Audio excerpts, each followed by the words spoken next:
नमस्कार दोस्तों, कैसे हो आप लोग। आज हम इस वीडियो में ज्योमेट्री चैप्टर से कंसेप्ट का रिवीजन कर रहे हैं और मैंने बहुत सारे कंसेप्ट डाल दिए हैं। ज्योमेट्री कंसेप्ट के नाम से प्लेलिस्ट है, उसमें आप जाके देख सकते हो।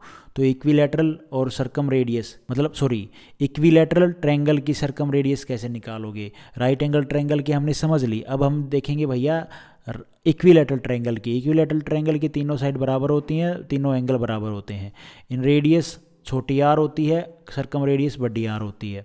सरकम रेडियस क्या होगी, बड़ी आर क्या होगी ऑफ इक्विलैटरल ट्रायंगल, तो ये हो जाएगी ए अपॉन में 4 area of triangle A B C. ठीक है, तो ए अपॉन में 4 area of triangle A B C का मैंने ये आपको बताया था। सीधा फॉर्मूला क्या था, √3 करवाया था बकायदा मैंने। √3 अपॉन में 4 ये इक्विलैटरल ट्रायंगल के केस में है, और हर जगह ट्रायंगल में मत घुसेड़ देना। इक्विलैटरल ट्रायंगल का एरिया क्या होता है भाई, 4√3 अपॉन में 4 और ए स्क्वेयर। ठीक है, जब आप इसको यहाँ पे पुट करोगे तो इनको काटोगे, 2 ए तो ये कट जाएंगे, 4 से 4 कट जाएगा, आ जाएगा नीचे क्या, ए अपॉन में √3। तो आर जो होगी ना सरकम रेडियस, वो क्या हो जाएगी, ए अपॉन में √3। वो किसकी होगी, इक्विलैटरल ट्रायंगल की सरकम रेडियस की बात कर रहा हूँ मैंने। वो कितनी होगी, ए अपॉन में √3। और ये जो आर आई है ए अपॉन में √3, ये कैसे आई देख लो। ये हमारा इक्विलैटरल ट्रायंगल, इसकी साइड ए, ये हमारी एच होगी हाइट इस ट्रायंगल की। ठीक है, ये 90 डिग्री 90 डिग्री राइट। तो ये बराबर बराबर एंगल होंगे भाई, 30 डिग्री 30 डिग्री।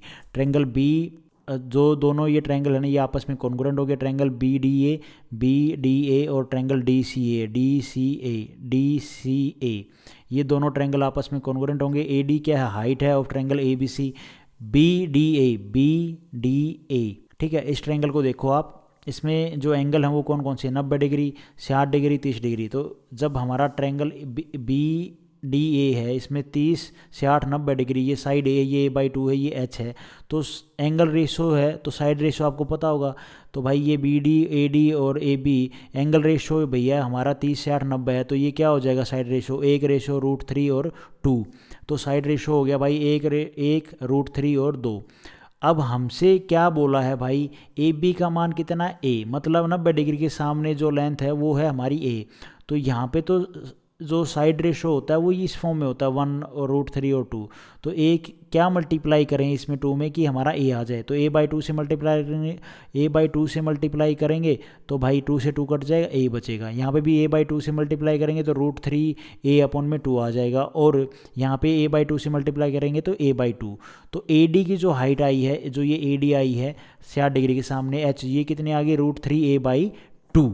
तो भाई ए डी हमारी कितने आ गई, √3a/2, √3 ए डी जो है ना, ये आ गई भाई √3a/2। ए डी जो है ये इक्विलैटरल ट्रायंगल की मीडियन भी है। हाँ बिल्कुल मीडियन है भाई ए डी। और हाइट भी है भाई इक्विलैटरल ट्रायंगल में। और एंगल बाइसेक्टर का भी काम कर रही है, 30 डिग्री 30 डिग्री हुआ था, अगर देखा होगा आपने। ये 60 डिग्री था, ये 60 डिग्री है ना। और ये परपेंडिकुलर बाइसेक्टर भी है, हाँ जी बिल्कुल है, ये 90 डिग्री 90 डिग्री। ए डी जो है इक्विलैटरल ट्रायंगल में मीडियन भी है, चारों सारी चीज़ें हैं, सारे काम एक ही लाइन करती है। तो इक्विलैटरल ट्रायंगल के चारों सेंटर, इन सेंटर, सेंट्रोइड, सरकम सेंटर और ऑर्थो सेंटर एक ही जगह पे होते हैं। ये मैंने आप लोगों को बताया था पहले। तो यहाँ पे जो आर होगी ना, सरकम रेडियस होगी, वो होगी भाई A/√3, और जो हमारी इन रेडियस होगी वो होगी A अपॉन में 2√3।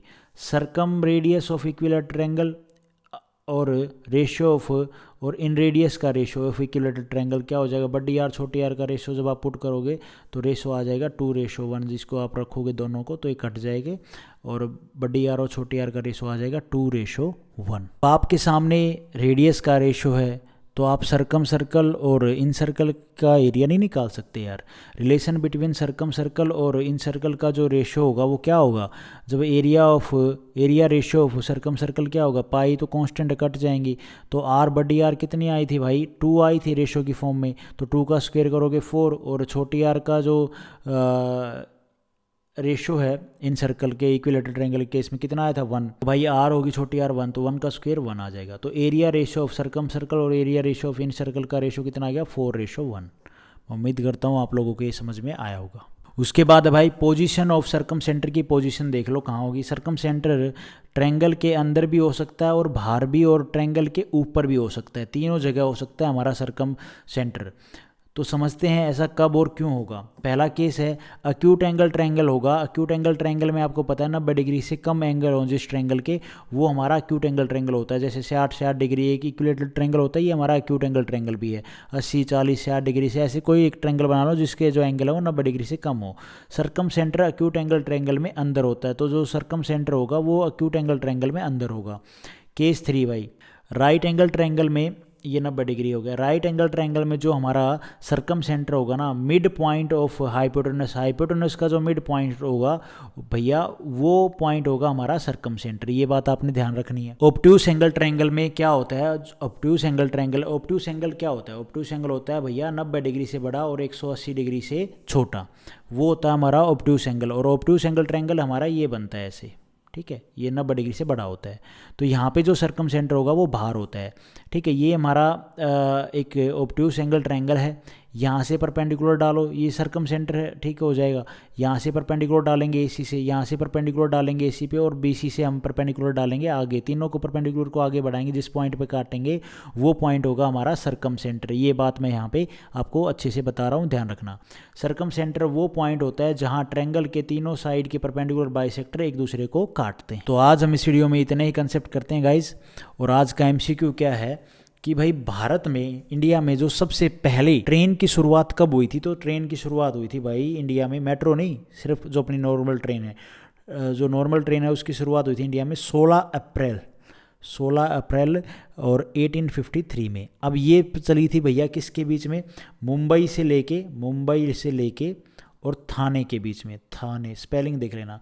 और इनके बीच की दूरी थी कितनी, 34 किलोमीटर। और ये किसके शासनकाल में चली थी, जो ब्रिटिश इंडिया रूल कर रही थी या ब्रिटिश रूल कर रहे थे, तो कौन सा जो गवर्नर था उसके रूल में चली थी, तो लॉर्ड डलहौजी के शासनकाल में ये स्टार्ट हुई थी। और इस ट्रेन को नाम रखा गया था, जो ये ट्रेन चली थी इसका नाम रखा गया था भाई ब्लैक ब्यूटी, ठीक है। तो आज हम इस वीडियो में ये MCQ आपने देख लिया, मैंने बता दिया आपको। आज हम इस वीडियो में इतने करते हैं guys. Thank you so much. Video आपको ठीक लगी तो लाइक करना, चैनल पर नए हो तो सब्सक्राइब करना।